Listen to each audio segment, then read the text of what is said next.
Welcome back to the Michael Cohen Show on our continued journey to 250,000 subscribers. So let's make that happen. All right. Don't unsubscribe, subscribe and share with a friend because there's so much that's going on that needs explanation. And who better to get it from than me?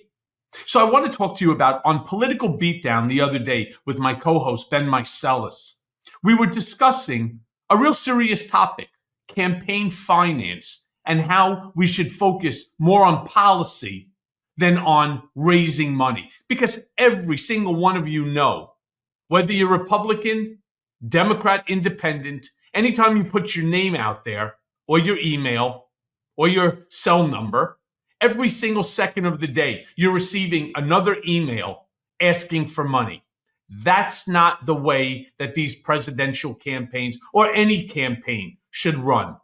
Play the clip. You have Matt Gaetz, now someone who a woman, when she was a girl, 17, saying that she had sex with him when she was underage. That's who Donald Trump says, let's make that individual the Attorney General of the United States of America. It is.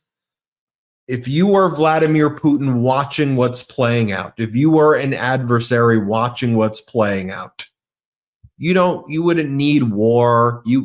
It's Donald Trump is doing everything that you would want him to do. And by the way, Cohen, they're mocking us abroad as well on Russia State TV. What are they showing on a nightly basis? Nudes of Melania as they laugh at Donald Trump and they flash the nudes. That's their like Sean Hannity show that is up right now on our YouTube. And they literally just show Melania nudes and they go, your body, your choice, right, America? Your body, your choice, while showing Melania nudes.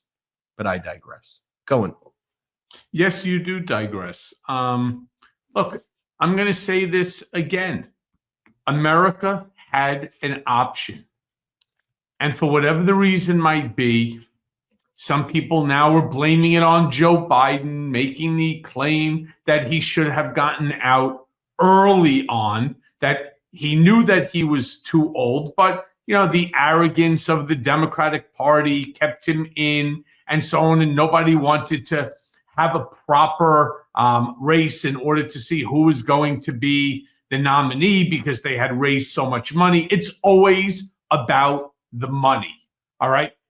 There's a great book that I remember reading when I was in solitary called Dark Money, and it's really true. They didn't want to have an open process because there was so much money sitting in the coffers after Biden made the announcement that he was going to run. Who gives a shit, right? Give the money back. They'll re-gift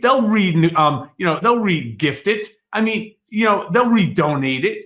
Who gives a shit? Give the fucking money back. No. Once it's in any politician's pocket, good luck. Good luck ever getting it back, no matter what. And that's the mistake. It's not supposed to be about raising $1 billion in order to have more ads and so on. This whole thing is out of control. Think about it. Every single one of you, like me, you sign up. Now, I'm actually signed up for both, Republican and Democrat. My name is still in the system from going back to 2016, 2015. And so I was getting all the emails from the Trump campaign. Of course, I was also registered as a Democrat. I've been a Democrat virtually my whole life. Well, every single day, 30 times a day, patriot, friend, need your help, more money, more money, more money.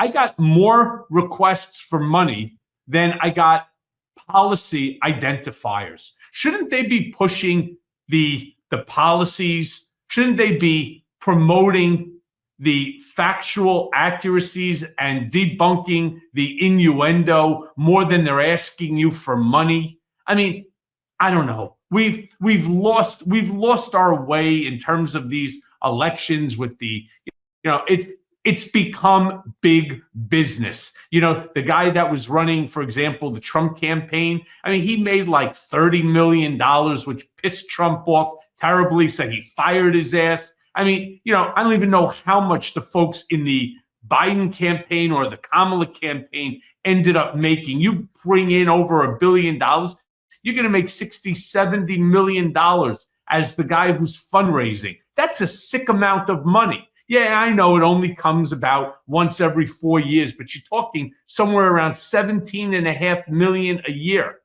if you amortize it over the 4. This is bullshit. All right, let's be clear about it. It's bullshit. There should be a max amount of money. Let's say $100 million is the most that you're able to raise. And none of this dark money when it comes to these super PACs and so on, because this horse shit about you can't collude with the super PAC because then it's not really a super PAC.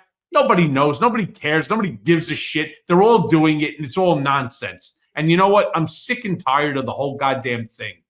Well, there was bipartisan legislation, McCain-Feingold, which reined in, not all of it, but reined in a lot of the abuses with the spending in politics. But what happened for the past 30, 40 years, the Federalist Society started growing and metastasizing and getting the judges on the bench.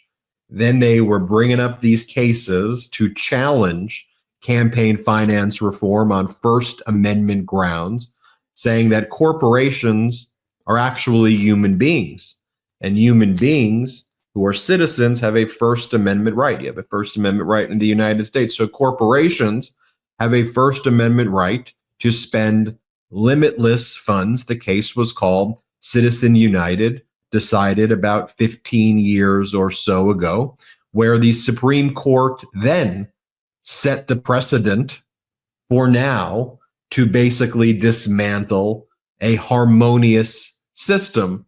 And we've seen that frequently with progress that's being made. The Supreme Court then puts its finger on the scale and they come up with whatever justification it is, even justifications to overrule their own precedent if they don't like it, to ultimately screw we the people. You know, Governor Walz was onto something, and then he kind of stopped talking about it, where he's like, who likes these weird ideas? Like, who's sitting at the bar talking about, hey, we need corporations to spend hundreds of millions of dollars, you know, each on campaigns?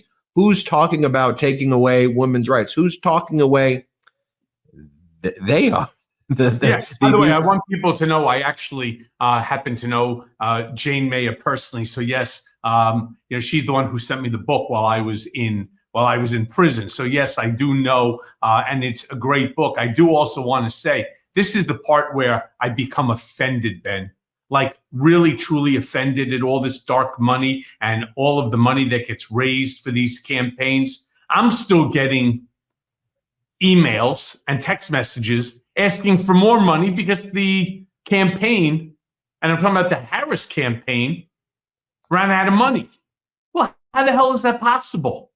She herself raised over $1 billion. Don't tell me that you spent $1 billion. That's just bullshit. And if you know what, if you have $1 billion and you can't keep proper track on how to spend $1 billion over a period of 120 or 180 days, fuck that. You know, I have real problems with all of this shit. You know, yeah, but it's all about money, money, money, money. It's, you know, shit. It's Donald Trump's song. Money, money, money, money, money.